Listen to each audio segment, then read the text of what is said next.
next item of business, which is questions to the First Minister. Question number 1 from Ian Gray. To ask the First Minister what engagements he has planned for the rest of the day. First Minister.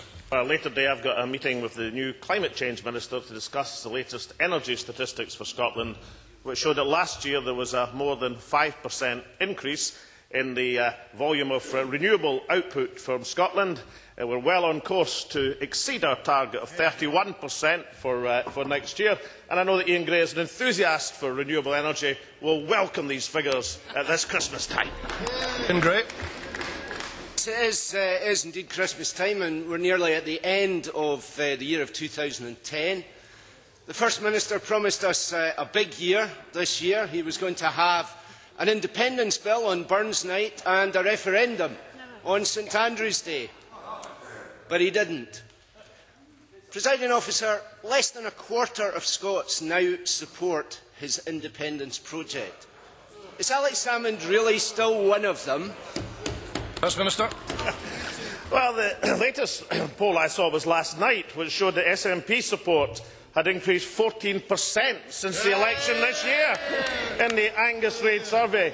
And of course the argument which is going to be persuasive is that independence, control of our economy, offers Scotland a real future, a better future.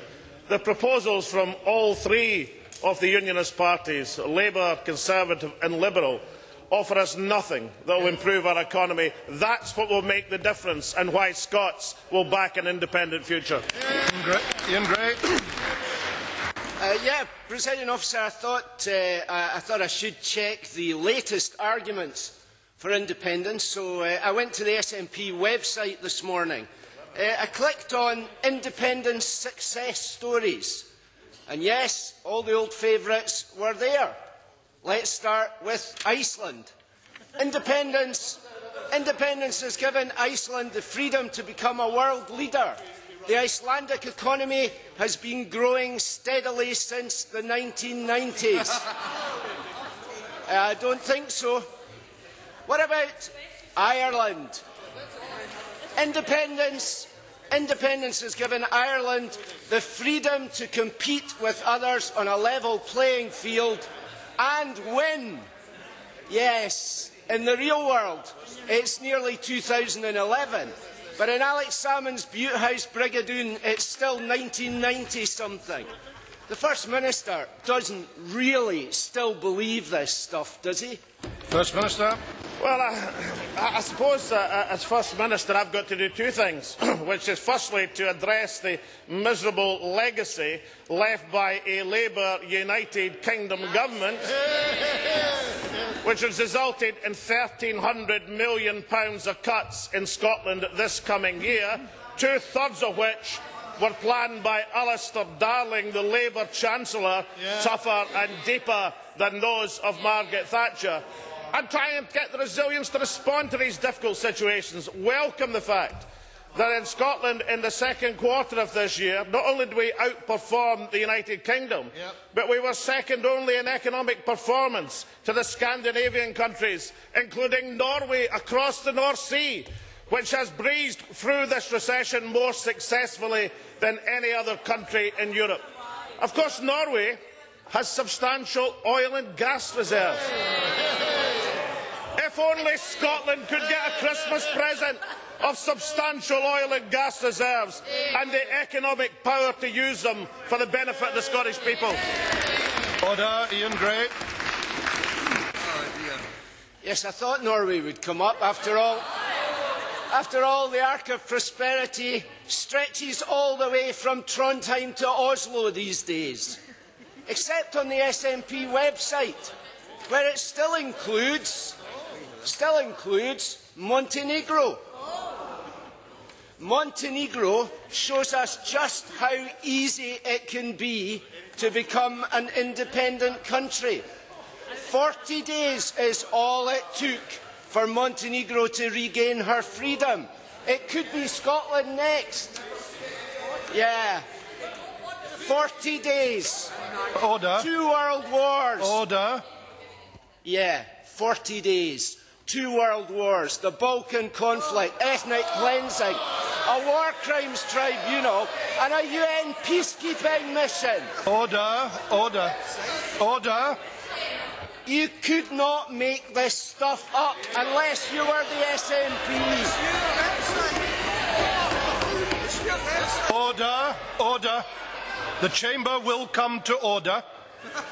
Ian Gray. Iceland, Ireland, Montenegro. Is it any wonder the First Minister has lost the argument on independence? Miss Cunningham, Miss Cunningham, Miss Cunningham. Presiding officer, Order. we First often Minister. have ambassadors from other countries in our gallery who are welcomed by this chamber. I think Ian Gray will have to be very careful how many countries he insults.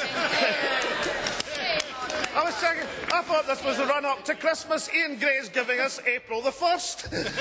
The reality is, under the United Kingdom, we face the dismal prospect of not 1 year of cuts, but many, many years of cuts. With economic power, we can grow the economy and benefit the Scottish people.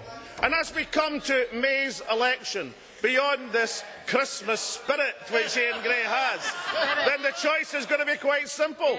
It's going to be the Labour, Tory and Liberal choice, which offers no economic power, less money for Scotland even than the cutbacks we've had, or an economic future where economic power delivers for the Scottish people. That's why in the new year we're very confident that people will vote for independence for this country. Ian Gray. Presiding officer, I think it is the party who has on their website that Montenegro shows how easy independence is that insults the history of that country and that people. The First Minister has lost the argument on independence, dropped his independence bill, run away from his referendum.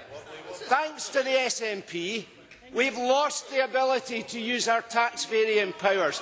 The First Minister has left this Parliament with less power than he found it. And 2 weeks ago, he led his MSPs to vote against more powers for Scotland. Everyone knows Alex Salmond has failed as a First Minister, but hasn't he also?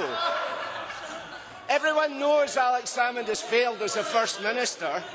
3,000 teachers know it, 500 nurses know it. But hasn't he also failed as a nationalist? First Minister. Well, if I were Ian Gray, I wouldn't go into poll comparisons between myself and him, because it wouldn't turn out very well for Ian Gray's point of view. Well, order, order. You want to hear them? Yes. Order.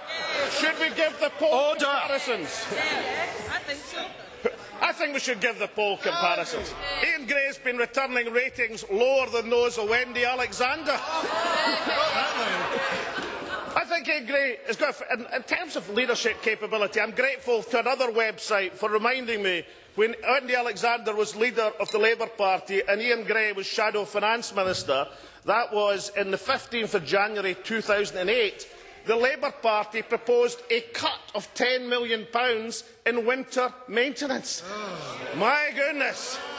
Oh, isn't it lucky that Parliament didn't accept that particular Labour amendment? And what a pity it is we wasted £500 million on an Edinburgh tram system championed by Ian Gray.